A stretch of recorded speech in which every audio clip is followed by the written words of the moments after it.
Hi, my name is Paula Busse. I am an associate professor at the Icahn School of Medicine at Mount Sinai in New York City. And today's presentation is going to be highlights of several of the abstracts that were presented on hereditary angioedema, which I will refer to as HAE, at the 2022 American Academy of Asthma, Allergy, and Immunology Quad AI annual meeting. Before I start the presentation today, I'd like to give a little background about hereditary angioedema, HAE. It is a rare autosomal dominant disorder, and it presents with recurrent and unpredictable episodes of angioedema or swelling. The swelling can be in different parts of the body, the extremities, abdomen. It also can occur in the airway, which can be potentially life-threatening if not treated. As you can well imagine, these episodes of swelling have a significant impact on patients' quality of life. HAE can be divided into several subtypes. HAE type 1 and type 2 are due to a dysfunction in the C1 inhibitor protein. The C1 inhibitor protein is important to prevent the development or the production of bradykinin, which produces vascular endothelial leak and swelling. There is another subtype of HAE, which is called HAE with normal C1 inhibitor. We are learning some of the underlying genetic features of this disease, but we also believe that in some patients, it involves excessive bradykinin production, and in other patients with HAE with normal C1 inhibitor, or with normal C1 inhibitor endothelial dysfunction. Over the past 10 years, there has been significant improvement in both the treatment of acute attacks as well as prophylaxis to prevent attacks. The slides that I'm going to present, or the abstracts I'm going to present, were presented at the 2022 Quad AI meeting, which occurred February 25th through 28th in Phoenix, Arizona. The abstracts have been published in the Journal of Allergy and Clinical Immunology. The first category is about updates on newly approved medications. 4 abstracts of the Quad AI on lanadelumab. 3 were based upon the Empower observational study, and 1 was based upon an open label extension of the original HELP phase 3 study. As a background, lanadelumab is a subcutaneous plasma kallikrein inhibitor, which has been approved by the FDA for prophylaxis of HAE attacks. It was approved by the FDA based upon the pivotal HELP phase 3 double-blind placebo-controlled study, in which the primary outcome was the reduction in monthly attack rates. The FDA approved the medication, or lanadelumab, at 300 milligrams every 2 weeks, and if patients were doing well after 6 months, they have the option to extend to every 4 weeks. There were 3 abstracts discussing the Empower observational study. The background of this study is that to date, there are 93 participants in the US and Canada, and they are patients with type 1 and type 2 HAE. Patients were categorized into 2 populations. One described as new users of lanadelumab. At the time of enrollment, they had used fewer than 4 doses, and these were 15 participants.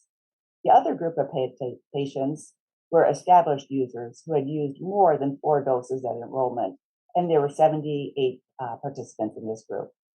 Outcomes are collected every 6 months. The outcomes that are collected are the rates of attack, the AE-QoL, which is a measure of angioedema-associated quality of life, treatment satisfaction, and the characteristics of patients' comorbidities. At the Quad AI, data was presented on some of the interim data collected at the 12-month period. These are the findings. So, as I mentioned before, the Empower study is an observational study, so it's really describing what's happening in the real world. So, for the patients, prior to starting lanadelumab, many of the patients used plasma-derived C1 inhibitor for prophylaxis, nearly 50% in the new users, and about 11.5 in established users. Of note, less than 3% of established users used androgens prior to starting lanadelumab. The treatment intervals As I mentioned previously, the FDA has approved lanadelumab at every 2 weeks with the option to extend to every 4 weeks. 100% of the new users and 81.8% of the established users at this time point were using lanadelumab every 2 weeks. The remainder of the established users were using it every 4 weeks. 6 of the established users discontinued lanadelumab, but none due to adverse events. Other results, which were published at the AAAAI meeting from the Empower observational study, is saying that many of the data which have been reported in the Empower study are similar to what was found in the pivotal HELP study. The most common AEs have been infections. 2% of patients have reported serious adverse events, and none have been related to lanadelumab. And the mean attack rate has been a reduction in about 83.3% of monthly attacks from starting therapy at baseline to the time of collection of data. Also, many of the data which was reported was based upon patient-reported outcomes. Patients, similar to the pivotal trial, the HELP study, patients have reported better quality of life based upon the AE-QoL, which is the angioedema-associated quality of life. Patients also have been reporting improved angioedema control and improved satisfaction with treatment. Again, this data is similar to what has been repeated before and is mentioning what's happening in the real world. The last abstract that was presented on lanadelumab was based upon the HELP and the HELP open label extension post hoc analysis. In this abstract, they looked at patients who had previously taken androgens for prophylaxis compared to the larger study population. As a background, androgens many years were used for preventative therapy, but really have fallen out of favor because of the adverse side effects that they pose, and also that they don't tend to be all that effective. What this study is reporting is that regardless if patients have started on androgens or were on other prophylactic, they had a similar reduction in their HAE attacks after starting lanadelumab. The next group of abstracts were focused on Barrelstrat. First, I'd like to give a little background of the medication. This medication is an oral plasma kallikrein inhibitor, which has been approved for prevention of HAE attacks. And this was based upon the APEX-2 study. In this study, patients from week 0 to 24 took either 2 doses, either 110 milligrams or 150 milligrams every day, or placebo. And at week 24 to 48, the placebo patients were randomized to either 110 or 150 of the study drug, whereas the other actively treated patients were continued on their original therapy. As I mentioned before, it was approved by the FDA, and this was a novel therapy because this is an oral preventative therapy, and although the androgens are oral, this has many fewer side effects. The most common side effects tend to be abdominal pain, vomiting, diarrhea, back pain, and reflux disease. There were 3 abstracts presented at the AAAAI on the extension of the APEX-2 study at the 96 weeks, so from week 48 to 96. This slide demonstrates here the background of the study, showing that the patients the data were presented at the AAAAI was from week 48 to week 96, and these were a total of 21 patients who received 150 milligrams of study medication. This is the dose which has been approved by the FDA.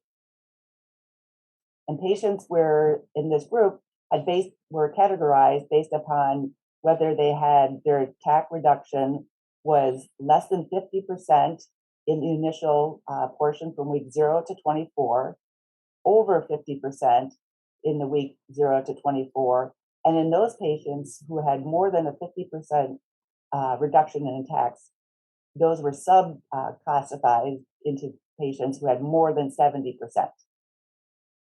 This is the data which was presented at 96 weeks.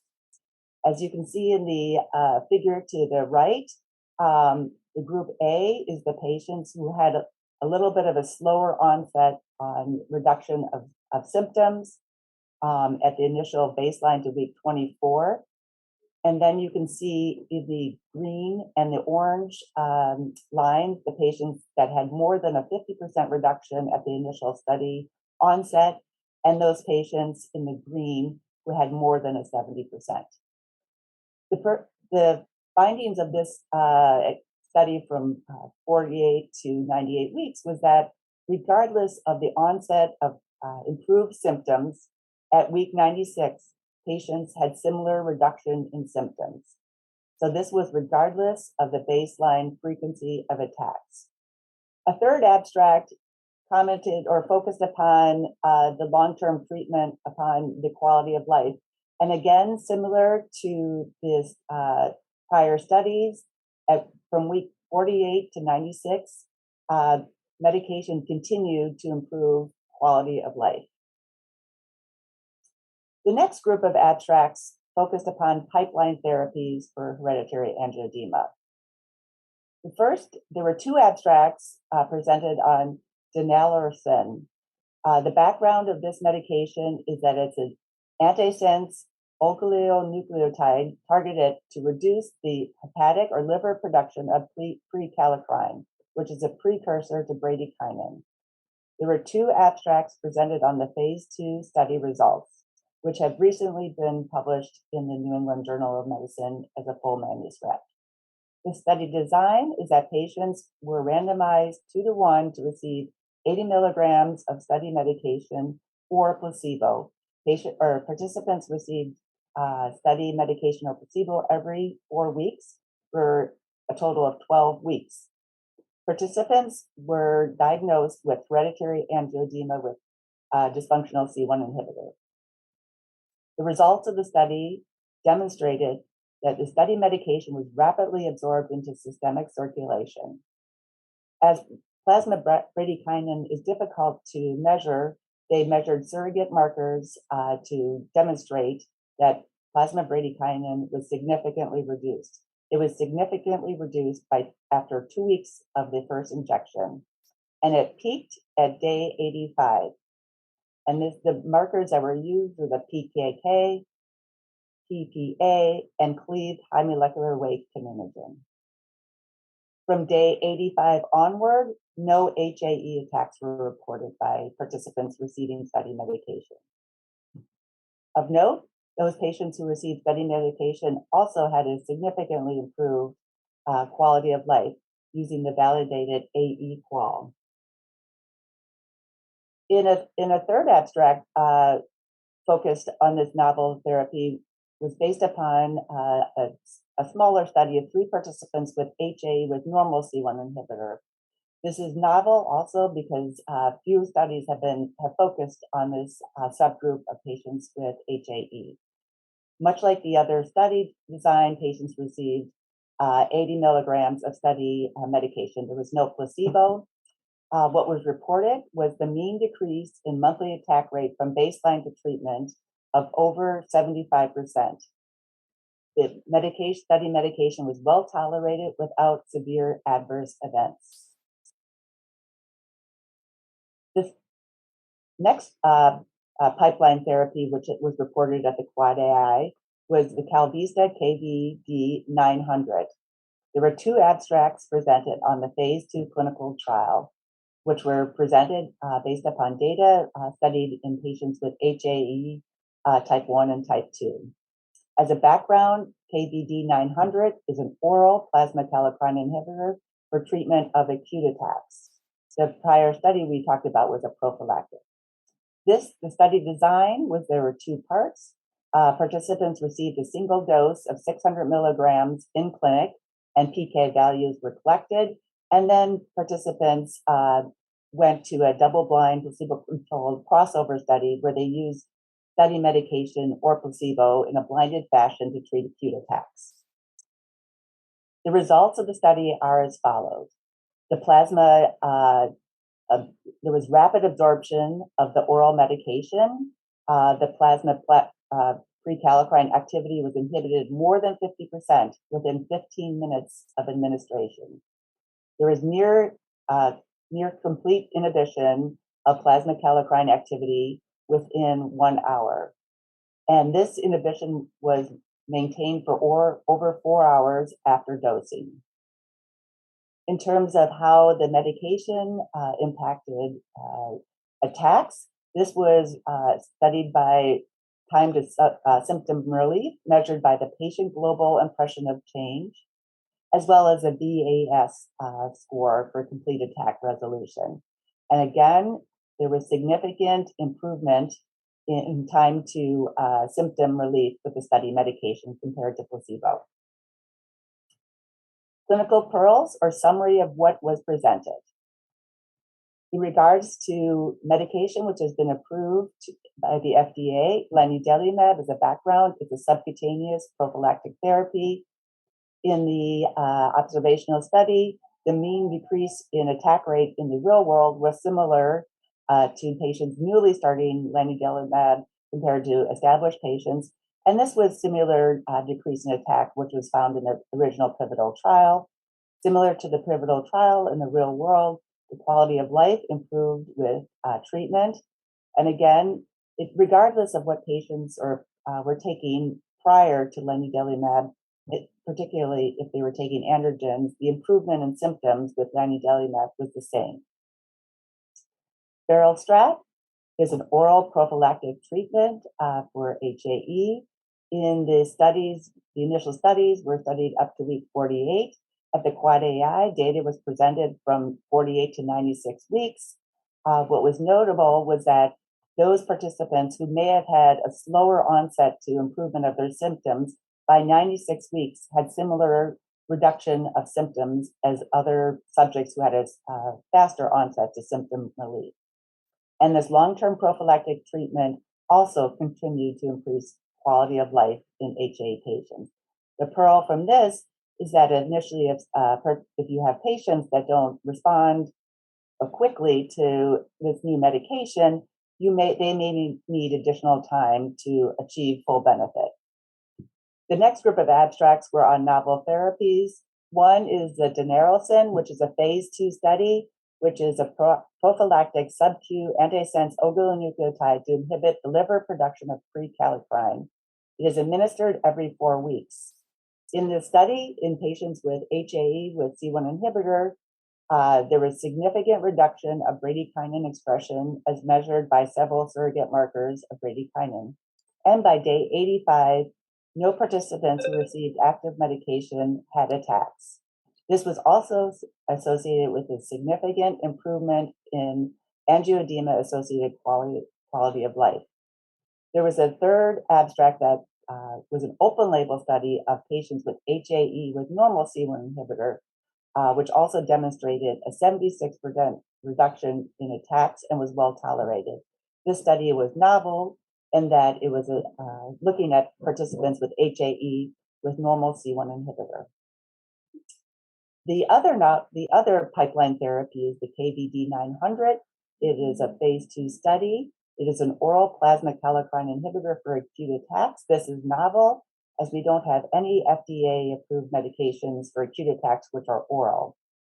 In the studies that were presented, it demonstrated a rapid plasma kallikrein inhibition, and this was associated with early reduction of symptom attacks as assessed by the Patient Global Impression of Change and VAS. The Patient Global Impression of Change was also demonstrated to be an effective tool to monitor prediction to response of study medication.